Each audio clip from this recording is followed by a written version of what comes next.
Tervist, head EKRE kongressi otseülilituse jälgijad. Meil on kaamera ees EKRE fraktsiooni Riigikogu liige Rain Epler. Ja te vaatasite äsja nüüd Võrus linnavalitsust. Et võib tõesti öelda, nagu sa ütled, sotsi tõesti ei ole. Et mida EKRE koalitsioonis olles nüüd Võrus täiesti teisiti tegema hakkab? No ütleme nüüd esimestel päevadel peale seda, kui me oleme saanud selle linnavalitsuse vahetatud. See protsess oli selline 2,5 nädalat. Et me kõigepealt teeme põhjaliku auditi sellele, mida sotsid ja kuidas on teinud, ja ma pean ütlema, et esimesed päevad on sellised, et kus eelarves me nägime juba kohe ridu, mis nüüd kolmapäevasel volikogul tulevad arutusele, mis me ära kaotame. Aga neid huvitavaid aspekte on selles sotside valitsemises, mis oli rohkem kui 12 aastat palju olnud. Nii et kõigepealt me teeme põhjaliku auditi sellele, kuhu ja miks raha kulutatakse.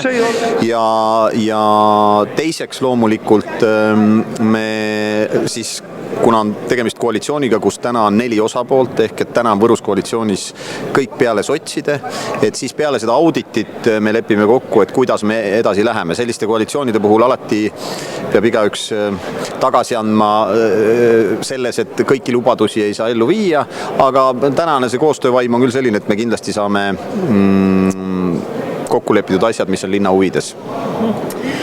Just äsja kinnitas ametlikuks presidendikandidaadiks EKRE kongress Mart Helme ja meil on väga tore loosung Eestile Eesti president. Ütle mulle, kuidas sulle tundub praegu Eestis üleüldse selle eesti meelsuse ja eesti keelsusega need asjad, kuidas meil on? No ühtpidi on nad sellised, et kui eestlased saavad kokku laulupeol või näiteks täna, kuhu ma isegi lähen, meeste tantsupeol, siis see on selline ülev patriootlik meeleolu valitseb seal ja inimesed on rõõmsad, aga jällegi kui igapäevaselt inimestega räägid, siis see pettumus, mis on, ja see ei ole nagu pettumus Eestis või Eesti riigis, aga ütleme meie praeguse valitsuse tegevuses ja inimesed nagu järjest rohkem tunnevad, et raske on.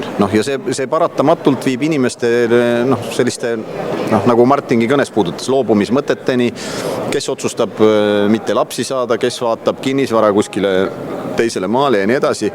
Nii et ma arvan, et siin on kõvasti parandamisruumi, et see Eesti juhtimine viia jälle selliseks, kus inimesed lisaks oma Eesti riigi armastusele, ja ma arvan, see on küll enamusel eestlastel, see on surematu selles mõttes, et see on see väike Maarjamaa ja see on kõigil südames, aga just see, et ka juhid oleks riigil sellised, kelle taha rahvas saaks koonduda, et see ootus tundub ikka väga suur olevat. Sa oled vaieldamatult Eesti poliitikas inimene, kes on endale teinud energeetika valdkonnas absoluutselt kõik selgeks. Ja äsja sa esitlesid EKRE fraktsiooni eelnõud CO2 süsteemist väljumiseks ja Yoko Alender ütles, et meil on siis Reformierakonna EKRE maailmavaates täiesti teistsugune arusaam, et kuidas selle hea elu poole liikuda. Et kui me Reformierakonna juhtimisel jätkame, kas on kunagi lootus selle hea elu juurde jõuda? No selle praeguse Reformierakonna puhul kihutab see asi meil, see rong vastu seina väga kiiresti. Ja mulle tegelikult praegu tundubki, et need mingisugused ideoloogilised valikud ka energeetikas, mis on tehtud, need kontsentreerivad raha teatud seltskonna taskusse.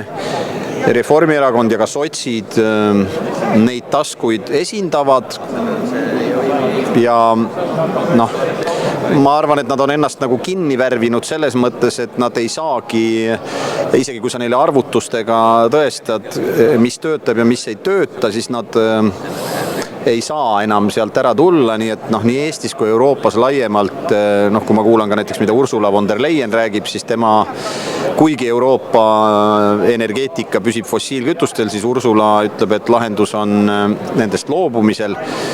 nii et ega siin muud ei aita, kui ikkagi selline poliitiline raputus, kus see praegune Euroopa juhtiv seltskond ja ka Eestit juhtiv seltskond ja väga paljudes teistes riikides juhtpositsioonidel olev seltskond võimult kaob. Loomulikult see agoonia, mis neil praegu on, paneb nad keskenduma sellele, et kuidas võimul püsida. Me näeme siin erinevaid vahendeid.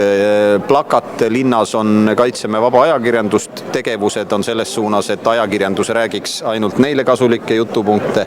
Kaitseme vaba teadust, teadlastel ei lasta vabalt teadust teha, vaid öeldakse ette, millised vastused peavad olema ja nii edasi. Et eks see, kui ajalukku vaadata, siis selles ei ole midagi uut ega üllatavat, arvestades ka inimloomust. Inimesed klammerduvad oma võimu külge ja ma arvan, täna nad klammerduvad natuke ka närviliselt ja paaniliselt, sest nad tegelikult näevad, et ega toetust enam ei ole masside hulgas.